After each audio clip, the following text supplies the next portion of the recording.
قسەیەک هەیە هەمیشە لەسەر کوردی ئێمە باز دەکرێت، ئەویش زیند و کوژی مرد و پەرستین بەداخەوە کەواین و بەتایبەت لەو کاتانەی کە کەسێکمان لێ دەمرێت بۆ کەسێکە گەر بە ناوبانگ بێت یاخود نووسەرێک بێت یاخود کەسێکی سیاسی بێت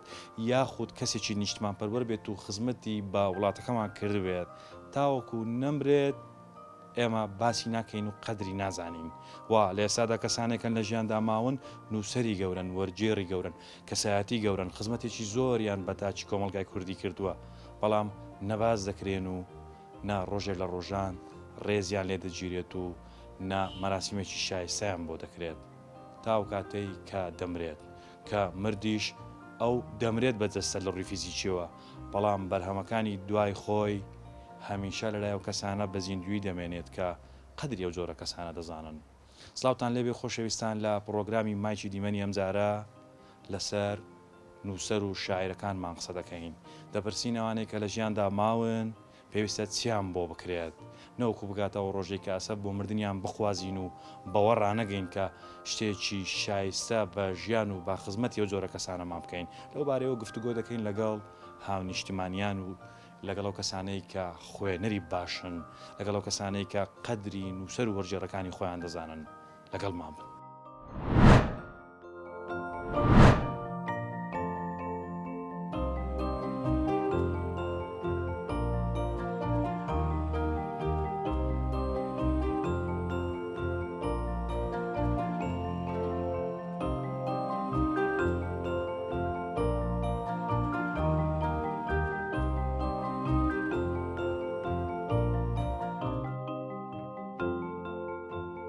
خەڵکەی زۆر دێت و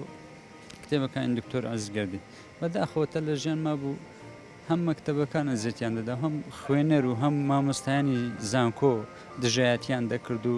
پارە دەدرێتە زۆر کەسی هەیە 20 دەفتەری وەگرتی هەیە 50 دەفتەری وەگرێت بدە ئەوانە ئیملەتن ئەوانە خەڵک ئەمە بەوانە ناسراینە هەندێک کەسێ پارەی وەگرتی بەڕاستی هەر کەس ناشناسی نازانێت چییە ئەوی کابرا شتێکی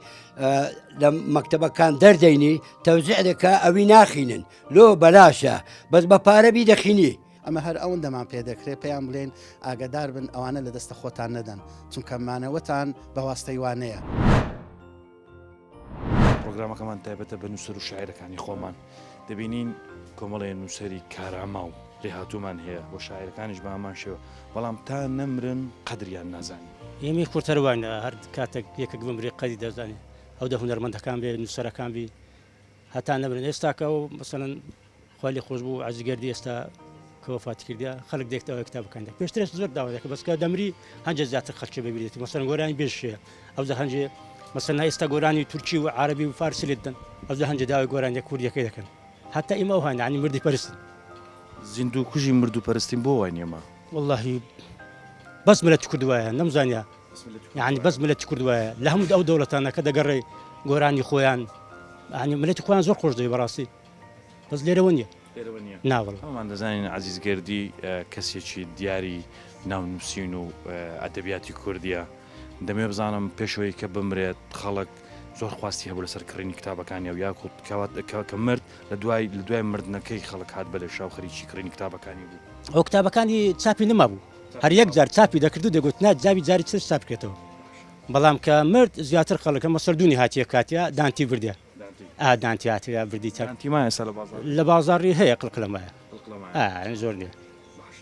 ئێستا کۆمەڵێ نووسەر و شاعری تر لە ژیاندا ماون شڵات تەمەنیوان درێژ دەبێت بەڕای جەنا بە دووەکو کتێب فرۆشێک وەکو کەسێک کە ڕۆژانە لەگەڵ نووسەر و لەگەڵ ئەوانەی کە خوێندەوارن مامەڵە دەکەی چی بکرێت تاوەکو لە دوای مردنی ئەوانیش ئەسەر نەخوازیین کە لە ژیاندا بوو هیچمان بۆ نەکردن وڵی پێ سەر عقبەتی ڕێزیان لێ بگری ئەو کتاب ئەو بەرهەمانە لۆ چاپ بکرێ ئەو شانە دەکرێتە سەر حکوومەت ینی زۆر جارە وەزیری وەزارەتی ڕۆشنبیری ئەوانەی کەمانە مەسەڵەن بووینە باکووری چون سەردانیان کرد و چەپە گوڵەکیاندایە زۆر کەس لەوانە بەس دەبی یعنی بەردەوام بنەشتانە نەکات بمرن سەردانیان بکەن کە مردیە ینی دەبی ئەتوو لە کاتی مایە ڕێزی لێ بگرن ئەو مەس بۆ نمونە ئەو کابرا ئەو گۆرانی بێژە کەریم کابان هەتا مابوو توشتە چالۆ کە مرد ئەوە چالۆ دروست کرد پەیکەرە چالۆ دروست کرد بەڵێ ئەو کتێبانەی هی ئەو نووسەرە بە ڕێزانەی خۆمان ژیانی وان مەسەر دەکات یاخۆت بردننی چەپچێ گۆڵ بۆ نووسەرانە هیچ لە ژیانیان دەگۆڕێت ئەگە زیندینە ئارێوەڵا زۆر دڵیان پێ خۆشە هەست دەکەن کە بڵێ دڵیان پێ خۆش دەبی کە هەست دەکەن ئەوان شتێکیان کردێ کە حکوومەت و هەرێم حکوومەتی هەرێم کوردستان یان وەکو خەڵک یان هەمومانەکە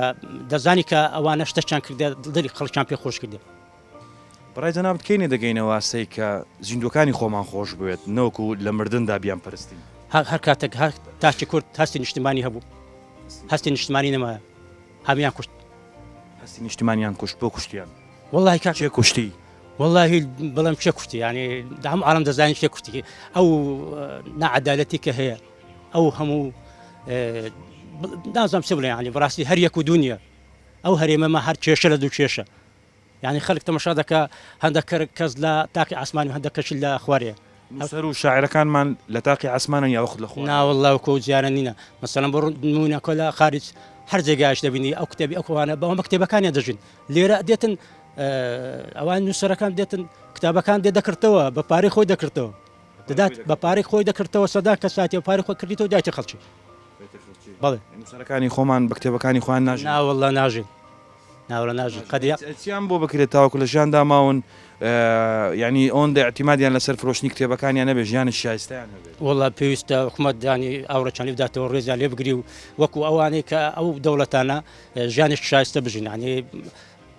پارە دەدرێتە زۆر کەسی هەیە 20 دەفتەری وەگرتی هەیە 50 دەفتەری وەگرێت بدە ئەوانە ئیملت ئەوانە خەڵک ئەمە بەوانە ناسراینا هەندێک کەسێ پارەی وەگرتی بەڕاستی هەر کەس ناشناسی نازانیت چییە ئێمە لەو شارێکە جەنابەت و من و هەمومان شانازی پێوە دەکەین کۆمەڵێ نووسەر و شاعری باشمان هەیە بەڵام هەز دەکەین لەلایەنی کۆمەلگاوە زۆر گرنگیان پێ نادرێت بابەتەکانیان ناخوێندرێتەوە تا ئەو کاتێکە دەمرن کە دەمرن ئیدی قەدریان دەزانین ئێمە بۆ نمونە کەسێکی وەکو جەنابەت کە شارەزایت لەو شارەدا هەیە بۆ قەدری ئەو جۆرە کەسانە نازانین تا نەمرن وڵای برام دەزانەوە ئەوەی ئالام پێشان زمانی قەدیم قەدری بەشەریان دەزانی ئەگەی یەکە بمرد وایە ئەو هەولێرە نیوەی هەولێری هەموو دەیانزانانی بەس هەمکە لەبەر ئەوەی نەبوونی کەس ئاگەی لە کەس نییە برا لەگە برا ساغ نییە یان دوژمنداری لەگەیەکدی زۆر دەکەن مەسەن کابراش وەک مەسەن دوو برادر دێتێک نەمەن قەدری زۆر دەگرم لۆ قەدیم برادەرمانە بەعز دەکە دەریات و ئەبنی دەناسی گوتم برام ئەمن ئەتونیان ناسم کوڕی چێ بیگوت با کوری فلانمە ئەمن بیناغەم دەردەینە هەموو دەم بۆ فیلان ئەوها داکرد ناوی فیلانە فلانە یعنی نیوەی هەولێری بکەیت چار بەش سێ بەشی هەمویان دەناسم چەند برادرشمە لەگە برادران زۆران ئەمن زۆر ناگەڕێم لەبەرەوەی کابراکی بێدەخرم کابراکی خۆم دەکەم سبینان دێمە توکالێ دەرکەی دەکەمەوە دوو بشتری ئەوها دێتەوە دوو دار قورعانی دەفرۆشم قەلەمیان دەوێت قەلەمیان لۆ دروست دەکەم مەداریان لۆ دروست دەکەم شۆفەریان لۆ دروست دەکەم سیاریان لۆ دروست دەکەم بەخۆم بەخۆ بۆ کوڕ مندارەکان دەستخۆشبی تەمەند درێژبی بمینێ لە بۆ شارە لە بۆ خزمەتکردنی ئەو شارە مامۆستاجان کۆمەڵێ شاعر و نووسری زۆر باشمان هەیە ئێستا لە ژیاندا ماون ماوەیەک پێش ئێستا هەفتەی ڕابردوو یەکێک لە هەرە نووسەر و وەرجێڕە باشەکانی ئەدەبیاتی کوردیمانە دەستداویش دکتۆر عەزیزگەردی بخوالی خۆش بێت بەڵام کۆمەڵێکمان ماوە چی بکرێت بۆوان تاوەکو لە پاش مردنیان ئەسەفیان لێنە وەڵا ئەگەر لۆمان بسوورێ چەند هونەرمەندی باش قەدیم هەبی دەبێ احترامی یەکدری بگرێن ئەوانە برندیان کەن نەک بیانی نەخوارێ ئەو هونەرمەندانە کە هەندەزار لە شاعر و هونەرمەند و ئەو قسانێ ئەوانە دیان کە دەگە بین ئەمە بە خۆمان شخصی خۆمان گویان لێ ڕابگرین عقلەکی وەردەگرین فکرێکی وەردەگرین گویان لێ ڕناگرین کۆمەلگا بۆ جۆ لە نووسەرەکان یان زۆر کەسەیە قەشمەریان پێ دەکە دەنێت لە بە پارەی ئەو قسانە دەکەن قەدریان نازانەکە قەدریان بزان دەبی ئەوانە قەدریان زیاتر لە عالەمێ زیاتر برندیان کەین لەبەرەوی قسەی حەق دەکەن یعنی قسەی وا دەکەن یان عالم دەبی ئەگەر یەکە برگ ئەوەی دەماغی هەبی بچە ناو مێشکی فکرەکە لێ وەردەگری بەس هەندێکە فکری لێوە نەکدە ئەوە لۆ مەساحەتی خۆیان لۆ پارەی ئەو شتانە دەکەن نووسەرێک کە کتابێکی مثلن بەناوبانجی جیهانی وەرجێڕاوە بۆی خزمەتێک بە وڵاتە بکات ئەوە لە پێناوی پارەوای کردووە نە زۆر شخصی بێپارامکە یەکەکەیان هەولێریە تورکمانە نووسەرە کتابی هەیە قەدیمەکانی هەولێرێ قەدیم چەند منداریان هەیە چەند پیاویان هەیە مەسەر ئەوەیە من چەند منداریان هەیە ئەوانە هەموو لەسەری نووسێ کتابی کردیا کتابەکەشی تەوزیع دەکرێت کتابێکی گەورەیە بەلاش تەوزیع دەکات بە بەلاش تەوزیع بە پارەش نییە ئەمکە کتابەکە یەک لە باشە خەڵک کتێبی بە بەلاش ناخوێنی تۆ ئەی چۆن بە پارە دەیکرە و دەیخوێنیتەوە لەبەرەوی ئەو کە ئەوی بە پارە دەخینی ئەلمەکی زوان وەرناگری بەس ئەوی کابراایك شتێکی لە مەکتەبەکان دەردەینی تەوزیع دەکا ئەوی ناخینن لۆ بەلاشە بەس بە پارەبی دەخینی بەس ئەو کا هوەرمەندەکە خۆی مادی دەکە شەو ڕۆی مێچی خۆی مار و منداری خۆی بەزیێ دێری کتاب شعرەکی دەنووسیان مەقالەکی دەنووسی یان لەسەر شتێکی وها دەنووسی کە ئالەم گوێ ڕابگری بەس هەندێکەیە گوێران ناگری دێ لەوانێ زۆر کەسێ دێرە ئەوە بە زەبری پارە ئەوە ئەو شعرم ئەو شتانە دەنووسی ئەو شاعران دەنووسیانە مەسەن لەسەر قەدیم دەنووسی لە وەختۆ کو بووە کو نەبووە ئەوکە وەزعی کووە ئەوکە پێشان خەڵک 1970 هەرو کەسانە هەر ناناسی لە 1970 لە 1950 ئەو شخصانە ناناسن بەس شێ دەناسی ئەوی کە بیان ناسی کە لەسەر بە بەلاش خۆی داوێتە سەر تەلەڤیزیۆنی ئەو شتانە دەیان کتابی زۆر جار هەیە دەبینیم شتی کتاب متاب تەوزیع دەکەم بە بەلاش یان دەبینی لە جەریدەی نەشر دەکا دەری ئەو کتابە کە ئەو علمەی تێدایە ئەو فکری تێدایە لۆ خۆتان بخینین ئەلمی ناخوێنیتەوە زۆر کەس سێفر دەناخینێ جان ئێستا هەموو وڵاتێک زۆربەی وڵاتەکان شانازی بە هونەرمەند و شاعر و نووسەر و وەرجێڕەکانی خۆیانەوە دەکەن ئێستا ئێمە کۆمەڵێ وەرجێڕ و نووسەر و شاعری زۆر باشمان لە ژیاندا ماوە خواتەمەنی درێژ بکە لەگەڵ هەموو لایەک بۆ نمونە عەبدوڵڵا پەشێوە فەرات پێڵبا باشە بەختیار عەلیە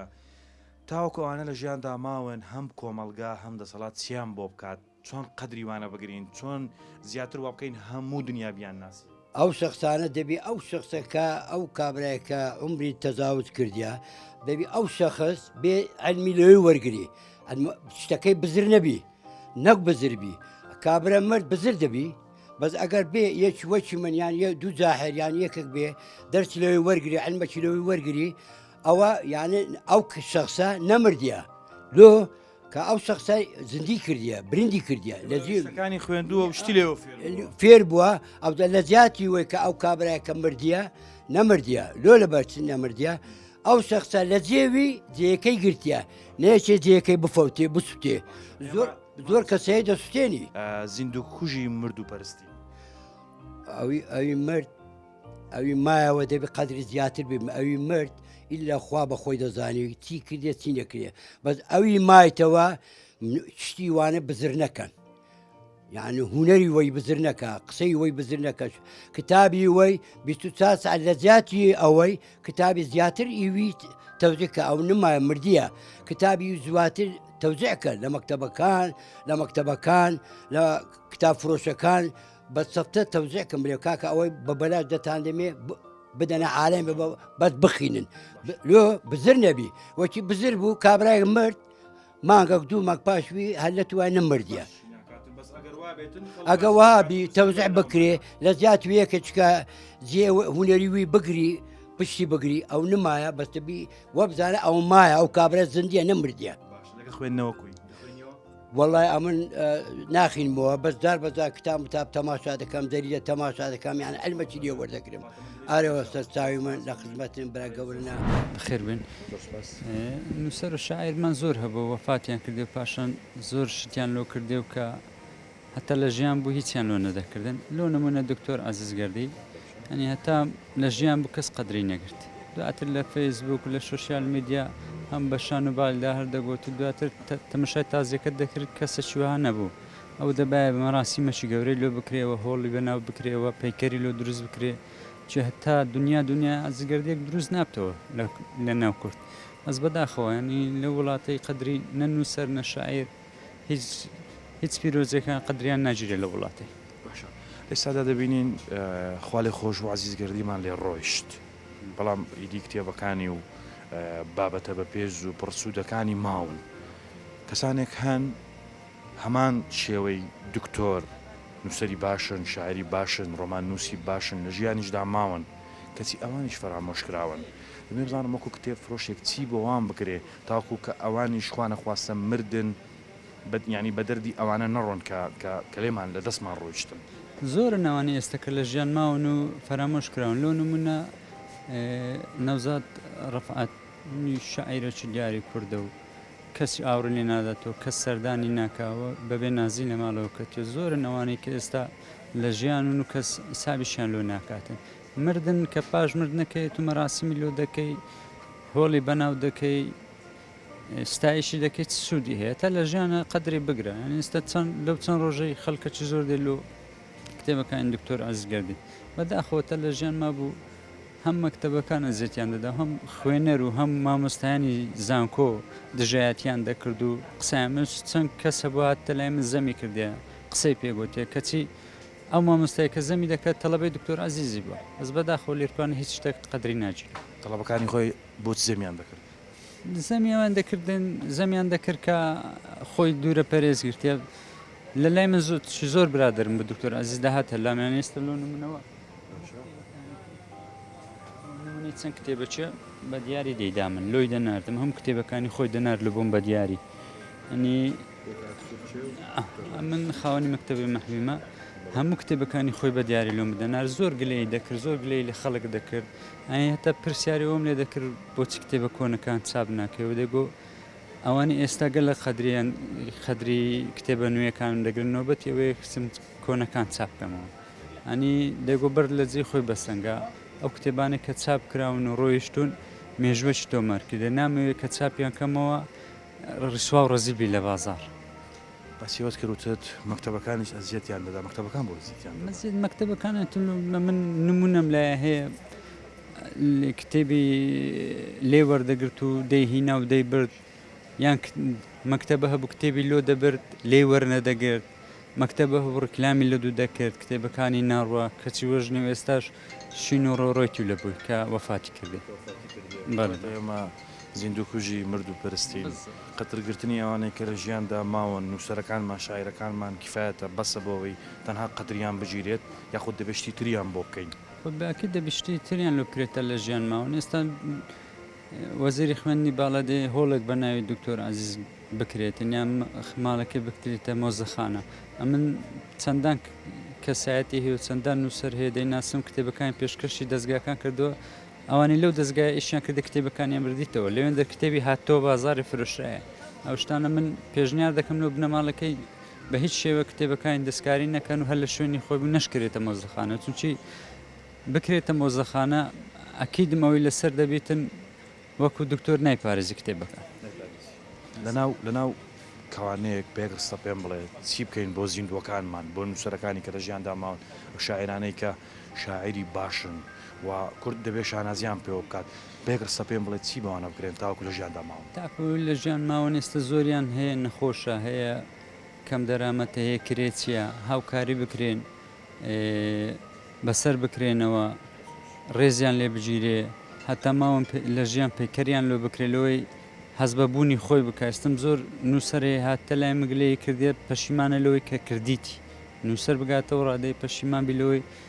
کتێبی نووسیبیان کتێب بەرجێڕابی بەداخەوە لێسادا دەبینین کۆمەڵێ نووسەر و شاعری باشمان هەیە بەڵام تاو ڕۆژی کە ئەمان نمرن لە دەستیان نەدەین خوانە خواستە قەدریان نازانین وا کەسێک چەندەها ساڵا خزمەت بە و وڵاتە بە داچی کوردی دەکات چەندەها بەرهەمی باشی هەیە لە ڕووی وەرجێڕان و نووسینەوە بەڵامی دیکە دەمرێت هەر لە کاتی مردنەکەیدا باسی دەکرێت و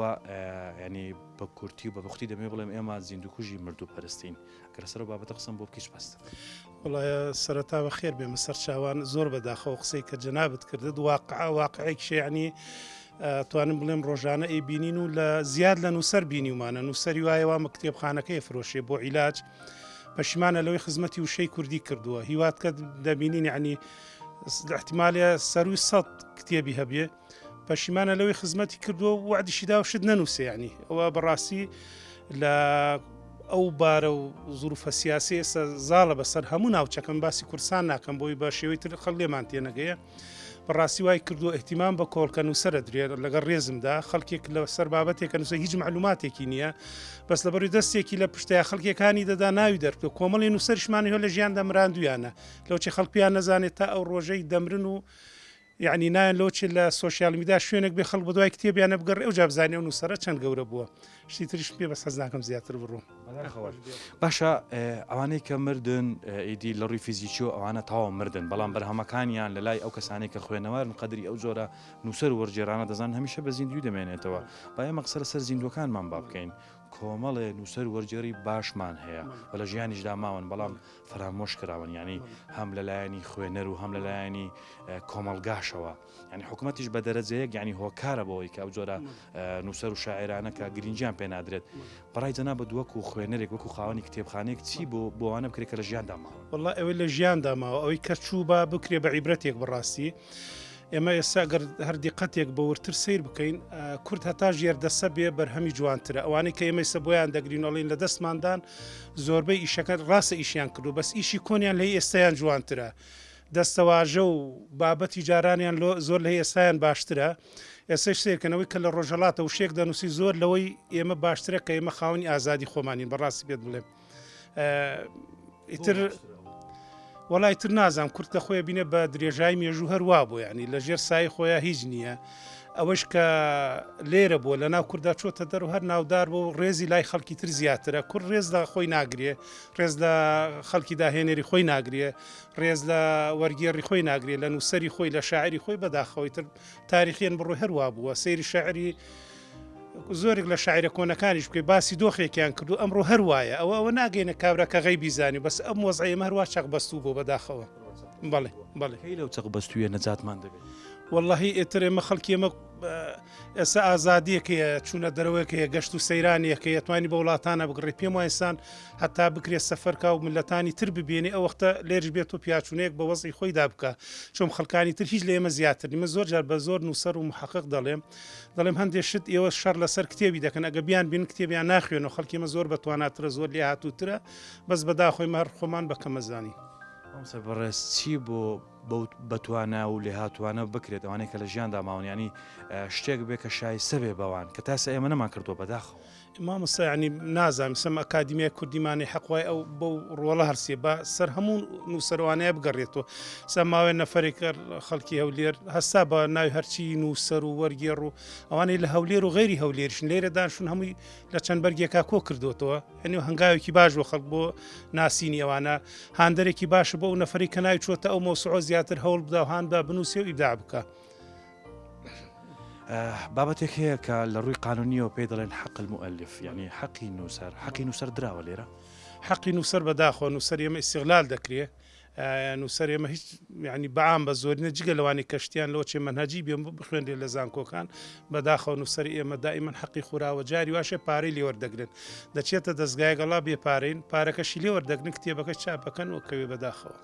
سجی هەتێک چ کەسێک دەتوانێت و حەقە بۆ نووسەرەکانمان بجێڕێت وەڵا دەوا ئیشی وەزارەتی ڕۆشنبیریە لە بڕیمە تا ئێستا ینی ئەو هەموو مەکتەبە و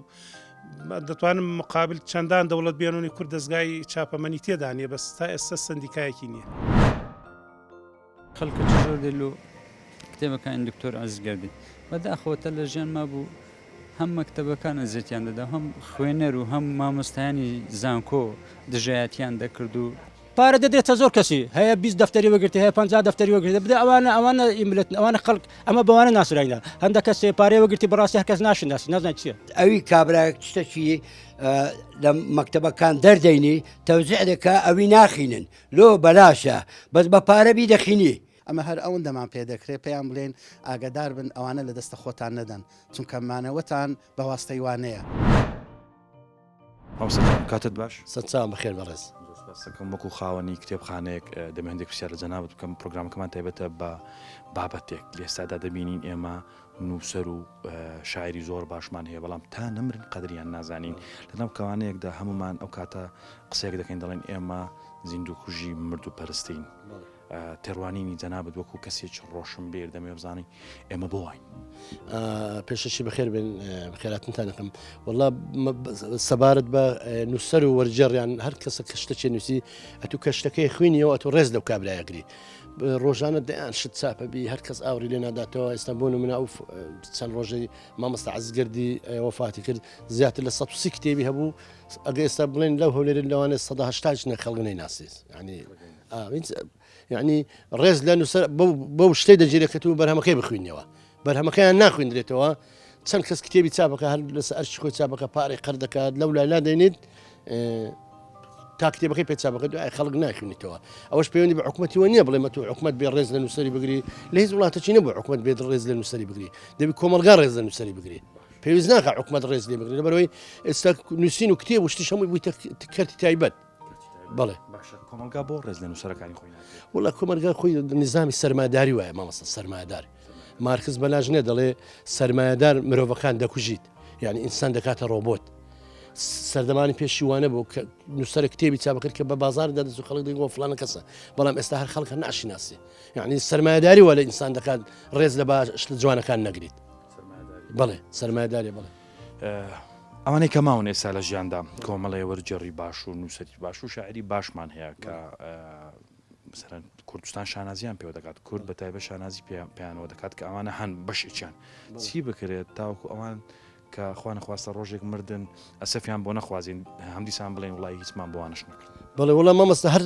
هەر دەگەڕێمەوەسەوەی دەبی بەرهەمەکانیان بخوێنیەوە دەبێت لە سەریان بنووسێت دەبی ستایشی کارەکەیان بکرێت دەبی ڕێزیان لێ بندرێت لە ناو کۆمەلگای ڕێزە بە کۆمەلگا دەکرێت بەڵێ بە خەڵ بە کۆمەلگا دەکرێت وەزارەتە شمانەی بەناوی وەزارەتی ڕۆشنبیری بەس ئاور لە نووسەر شتی ناداتەوە ئاوڕەچێ دەدات وڵی بەس خەڵکی دەبینی فیستیڤالەکە شتەکەویش لەو ئاستەی نییە ینی لە ئاستی تموعی خەڵکی نییە لە هەموو دنیادا دەبینین سەرۆکەکان سەرکردەکان بۆ نمونە ڕێزێکی تایبەت لە نووسەر و شاعرەکانیان دەنێن یەکەمین جاریان کە دێنە سەر سوڵتا هونەرمەند و شاعیر و نووسەرەکان بەشێک لە وڵاتەکان داوەتیان دەکەن و میێوانداریان دەکەن بەڵام لێرکوانە ڕەنگە سەرکردەی وامان هەبێت نووسەرەکانی وڵاتی خۆی هەر نەناسێت وڵا هەمانە وڵا کاتی خۆی بەڕەحمەت بیمام جەلال و کاگنۆشەوان زۆر ڕێزە لە نووسەرانەگەن هیچ کەسە وەکووان نەبوو هەردە من بێلایەنش وەکو لایەنداری قسە ناکەم ئەوانە هیچ لایەنێک نەبووی بەس ئەوان زۆر ڕێزن زۆر جار خەڵکیان بانگە کرد مەسەن بۆ نمونە چەند ڕێزان لە نووسەر و ئەوەیە بۆ نمە چەند زار پێشوازانە عەبدوڵڵا پەشێوی کرد خەڵکی دیانەدی نووسەریانەدی شێرکۆ بێ کەس خەڵکی دی کتێبیان خۆشەویست خەڵکیان هەندا کتێبی بخوێنیتەوە بەس ئێستاوە نەما هەر وردە ئەو شتە هەر خەریکەوە نەبی بەڵێ ئەوانەی کە لە ژیاندا ماون بە تەنیا تەکریمکردن بەسە بۆ تەکریم بۆ بزانم تەکریمەت و تەکریمەکی مادی کابراکەی خۆ گرنگ نییە ینی مەسەلەیەک نییە کابرا پێویستی بە مادە بێت و بە مادە ئەوەی بکەیت ڕێزی لێ بگرێت ئێستا بە ئەو هەموو تەلەڤیزیۆنی هەیە خۆ چاپێکوتش دەگەن نووسەرشی ناکرێت دەگە وەرجێڕشی ناکرێت ڕێز لە بەرهەمەکەی ناندرێت لە باسی بەرهەمەکەی ناکرێت ئێستا قەناتی جەزیرە هەموو ئەفتان باسی کتێبەچەکە نووسەرەکەی بانگەکان باسی کتێبەکەی هەموو لایەنەکانی باسەکە خەڵک دێ کتێبەکەی ئەکرێت بەس ئێستامە سەدان کتێبی چاپەکەن هەر تەلەڤیزیۆنێک نایە بڵێ ئەو کتێبە باسی چەکە حسامەدین جەودەت نووسەر و تقریبا دەتوانین بڵێن ڕۆژنامە نووسیشم زۆر بەخێر بێن لەو ئەو تەوەرەی کە دیاریتان کردیا بەڕاستی هیچ یعنی ملەتێک نییە بە پێش بکەوی ئللا بەواستەی زمان و قەلەمی نووسەران ئەو ملەتانە بە پێش دەکەون حتا سەلاحەدین ئەیوبی ڕەحمەتی خوای لێبیتن دەفەرمیتن ئەمن بە شمشێرەکە نەمتوانی ئەو شوێنانە ڕزگار بکەم بەڵکو بە زوبان و بە قەلەمی ئەو زانایانەی کە لە ئەترافم بوون لە دەور و پشتی من بوون ئەوانیش جەنجیان دەکرد کەواتە لە دوو مەیدان ئێمە جەنگمان هەیە مەیدانی شەڕ ئیدی ئەو شەڕێکە بەرامبەر دوژمنە مەدانە چیتکە هەیە ئەو سوپایەی کە لە داخیلەوە دانیشتینە ئەوانە سوپای نووسەران و شاعیران و وتاربێژان و ئەوانەی خزمەتی هوەر و خزمەتی ئەدەب و خزمەتی شعر و خزمەتی مێژووی ملەتەکەی خۆیان دەکەن ئەوانە جێی خۆیتی بایەخەکی باشیان بدرێتێ لەبەرەوەی تەماشای هەموو سەرکردە بەناوبانگەکان و نەمرەکان دەکەین لە دەورا و پشتیان ئەو زانایانە هەبووە و ئیستیشارەیان پێکردینە هیچ هەنگاوەیان نەهاویشتووە ئللا لە هەیئەی ئیستیشاری خۆیان ئەو کۆمەڵە نووسەر و شاعیر و ئەوانەیان لەگەڵدا بووە و خەڵات کراینە و شوێنی تایبەتیان هەبووە لە ڕووی تەبعکردنی کتێبەکانیان پارەیان پێبەخشراوە و حتا دەجێڕنەوە زمانێک وەختێک یعنی بڵین ئەو سەرکردانەی سەردەمی خۆشمان زۆر بایەخیان بە زانایانی ئەو جارە زانایانی ئاینی بیتن کتێبیان بۆ دابین کراوە لە لوبناان و لە بەغدا لۆیان هاتووە لەوەی مامۆستایانی ئاینی خاصەتەن بتوانن سەردەمانە فتوا و کێشەی خەڵکەکان چارەسەر بکەن کەواتە ئێمە ڕوو لە دەست ینی بە مەسئولەکان دەکەین و چاوتان لەو لەشکرە ئەوە بیتن کە بەڕاستی ئەوانە جێخۆیەتی ئاوریان لێ بدرێتەوە و ینی ژیان و گوزەرانی خۆیان دابین بکرێتن لۆ ئەوەی فکرەکەیان و هزرەکەیان بە ئیش بکەویتن و بتوانن شتێکی باش پێشکەشی ملەتی خۆیان بکەن. ئوستازی بەڕێز ئەو سوپایی کە جەنابەت باست کرد جگەلەوەی کە بۆ نمونە کۆمەڵگا دەبێت ڕۆڵ ببینێتەوەی کە سەپۆرتی ئەو سوپای بکات سوپای نووسەر و شاعرانمان و ئایا حکوومەت بەوە هەستاوە کە ڕێز لە نووسەر و شاعرەکانی خۆی بگرێت یاخود ئێمە تا کەسێکی وان نەمرێت باسی ناکەین تا لە ژیاندا ماوە هیچ شتێکی بۆ ناکەین کە مرد ئەو کاتی ینی ڕەنگە ڕێزێنانێکی ناشایستەش بەو کەسە بکرێت و حتا لەو ڕۆژی کە دەشاردرێتەوە بۆ نمونە کاتێک کە مەکسیم گۆرچی مرد ستالین هەموو دنیا دەیگوت دیکتاتۆرە بەڵام ئامادە بوو لە ڕۆژی ناشتنی و جەنازەکەشی لەسەر شانی خۆی دانا ئێمە بۆ نووسەر و شاعرەکانی خۆمان واناکەین واللهی بەخۆی دیارە سەرقاڵی کێشەکانی سیاسی یعنی سەرکردە و مەسئولەکانمان ویان لێ هاتووە کە دوور بن لە واقعی کۆمەلگای خۆیان چکگەر بێت و بێنە ناو کۆمەلگای خۆمان پێویستە ئەو کەسانە کە فعلەن دەستەی باڵایان هەیە لە خزمەتکردن ئەوانە دەستیوانە بگرن و لەگەڵ یان بن ئەمە هەر ئەوەن دەمان پێدەکرێت پێیان بڵێن ئاگدار بن ئەوانە لە دەستە خۆتان نەدەن چونکە مانەوەتان بەواستەی وانەیە بەواستەی ئەو لەشکرەیە کە لێرە دیفاع لەنگۆ دەکەن دیفاع لە خاک دەکەن دیفاع لە مقدسات و لەو بەها گەورانە دەکەن کە ئێمە ئیمانمان پێەیە کەواتە ئەوان دەرۆزەکەر نینە داوا بکەم بڵێن وەرن پارەمان بدەنێ وەرن داوا ئەوانەی کە داوا دەکەن ئەوانە کۆمەڵێکن دائیمان شتیان لۆ دابین دەکرێت کە لە ژێر بڵین چەتر و لە ژێر سێبەری کەسانێک کار دەکەن بەڵام ئیتکە هەیە دوورن بەڵام ئەوانە زۆر دڵسۆزن ئەوانە فعلەن موچینە لایەنێک حیسابی لایەنێکیش نەبیتن بەڵام ئەگەر بێت و تەماشای بەرهەمەکانیان بکەیت تەماشای خودی فکر و هەلوێستی بکەیت فعلەنەوە خزمەت دەکا بەڵام دەستیشی پان ناکاتەوە ئەتوو بڕۆ بزانە وەزعی حاڵی چۆنە لە ماڵەوە عائیلەی وەزعی چۆنە کاتێک کە دەمری نەک بەسەر ئەوەندە ئیعلام و تیڤەکان و سەحافیەوانە بێن کۆ دەبنەوە و دوایە لەبیر دەکرێت ئەوانە نەمرن ئەوانە لەبیر ناکرێن ئەوانە ئەگەر بەجەستەش لەگەڵمان نەبن بەرهەمەکانیان لەگەڵمانن کتێبەکانیان لەگەڵمانون کەواتە خزمەتیان ئەوانە بەردەوامە لۆیە پێویستە زۆر بە ئەوەوە احترامیان بگیرێتن و داواکاریەکانیشیان جێبەجێ بکرێت سەحەت چۆنە ئەحواڵ باشە ئەوە چۆنە مامۆستاجان ئەحواڵ باشە لەگەڵ خینەوە چۆنی باشی باش خوێنەر چۆنە خوێنەر لە چ ئاسێکدا ئێستا وڵی خوێنەر کەمە زۆر کەمە بەڵێ دەکری هۆکارەکان نەخوێندنەوەم لە ئێستادا بۆ باسکی بە کوردی بە هۆکاری سەرشی بەکارنانی ئەو تۆڕ کۆمەڵایەتەکانە سوۆسیال میدیا بە هۆکاری یەکەم مانی ئەوە بە هۆکاری سەرشی دەبینم چکە ئەنی ئەوەی کە خوێنەریش بێتە کتێبەکان بە PDF لە بەردەستیەوە هۆکاری سەرچە سوۆسیال میدیا جێ کتێبی گرتوتەوە بەڵێ بەداخەوە لەبەرەوەی سوۆسیال میدیا ئەو تام لەزەتە نادات بە خوێنەر کە لە کتێبێکی ڕنگ زرد باودا هەیە باشە بەداخەوە پرۆگرامەکەم تایبەتە بە نووسەر و شاعرەکانمان لە ئێستادا دەبینین کۆمەڵی نووسەر و شاعری زۆر باشمان هەن بەڵام تا لە ژیاندا ماون ئێمە قەتریان نازانین بەرهەمەکانیان ناخوێنینەوە ڕەنگە بەشێک لە ئێمە هەر نان ناسێ بەڵام کە دەمرە ئیدی خەڵک باسی دەکات و ئەسەفی بۆ دەخوازێ وەکو خاوەنی کتێبخانەیەک وەکو خوێنەرێک دەمەوێت بزانم چی بکرێت بەوانێک کە لە ژیان داماون تاکو هەمووان بەدەردی ئەوانەی کە مردون نەچن وڵی بەرهەمەکانیان ینی دیار بکرێ بارز بکریان ئەوانی بۆ منە تەلیفاتیان هەیە کۆنە نوێ بکرێتەوە ئێستا زۆر کەسەیە کتێبی هەیە بەڵام چاپی نەکردووە یان بۆ نمونە چاپی کرا و چاپەکانی کەینە ئەوانە ئەو کرێکە دیار بکرێ و لە ڕووی نرخ و ئەوانشکە هۆکارێکانی زۆ زاری وایە خوێنەر هەیە توانای کردنی کتێبەکانی لەبەر نرخەکە ئەوە شۆکاریشی سەرشیە کە هاوکاری بکرێن نووسەرەکان بۆ شێوازە توانێت نووسەرەکان ینی بەرچاو بکرێن و سیمیناراتیان بۆ بکرێتەوە ئەوانە هۆکارە کە بتوانین نووسەرەکانمان بە خەڵکی بناسن بۆی جیلێشکە بتوانین نووسەرەکان بناسن ئێمە وەزارەتێکمان هەیە بە ناوی ڕۆشنبیری و دەمێ بزانم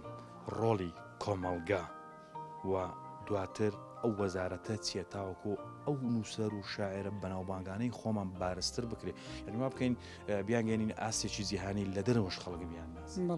وڵی ئەو تا کۆمەلگان بۆ باسکە کۆمەلگا ینی ئەو پەیوەندێکی کۆمەڵایەتی پێویستە لە نێوان هەموو تاکان هەبێ ینی لە کۆمەلگا پێویستە هەمووی ئەوەی کە دیارە بناسێنرێ ئەوەی کە ینی کۆمەلگا بزانێت چی ڕۆدا لەناو کۆمەلگایەکەی خۆی هەموو تاشێک بزانێت چی پەیوەندێکی کۆمەڵایەتی پێویستە لەسەری جێبەجێ بکە و بەنسبەت وەزارەت پێویستە ینی هاوکاری ئەو نووسرانە بکە لە کتێبەکانیان لە بڵاو کراوەکانیان کە بتوانێت ئەنی خەڵک هەموو ئەو خەڵکە بتوانێت سوودی لێ وەرگری لە نەوەی داهاتوو سوود لە نەوەی پێشخۆی وەربگرێ ئەوە دەبێتەوەی کە هەمیشە کتێبخانەی کوردی زیندوو بێ ینی نەوەی پێشخۆی بزانێتەوەی نەوەکەی دوای خۆی بێ بناسێ نەویش بتوانێت بەمان شێ بە سەرمان ڕێچکە بڕۆ چی بکەین تاوەکو ئێمە زیندوو پەرست بین زیندوەکانی خۆمان خۆش بوێت وڵا پێویستە هەر شعب هەمووی زیندوو بێنی مردوو ئیسفادەی نییە سویل ناکە إذا الشعب يوما أراد الحياة فلا بد أن يستجيب القدر يعني دەبێ خەڵک بەتایبەتی تاک هەمیشە لە خەریکی خوێندنەوە بێ هەمیشە بە دوای زیندوو بوونەوە بێت چکە وەکو نووسەرێکی ئینگلیز دەڵێ هیچ وشەیەکی نووسراو نیە لەسەر کاغەزێک کە مردوو بێ هەمووی زیندووە هەموو شێک حیاتی تێدایە زیندووبوونەوەی تێدایە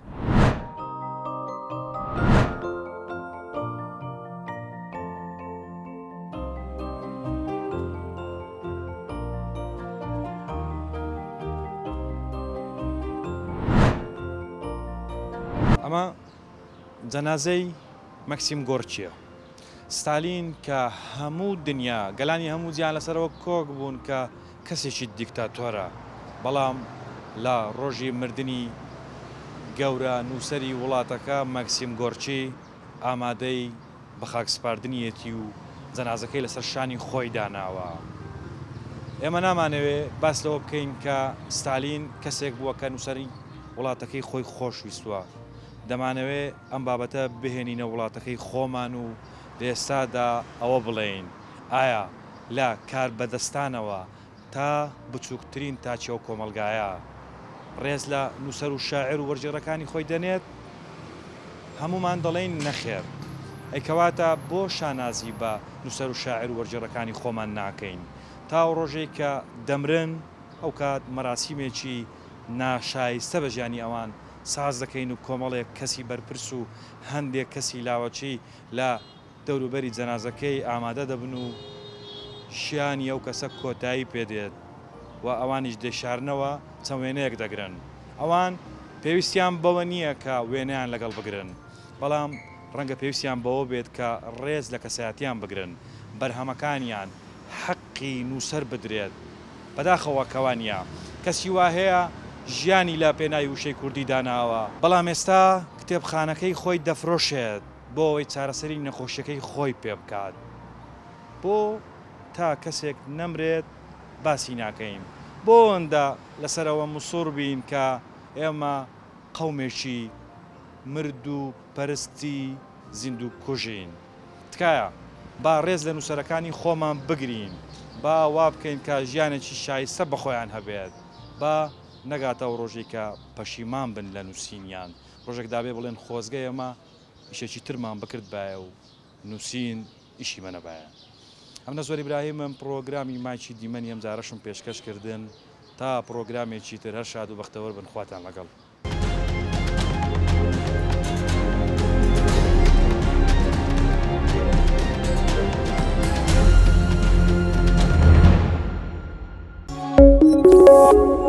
Thank you.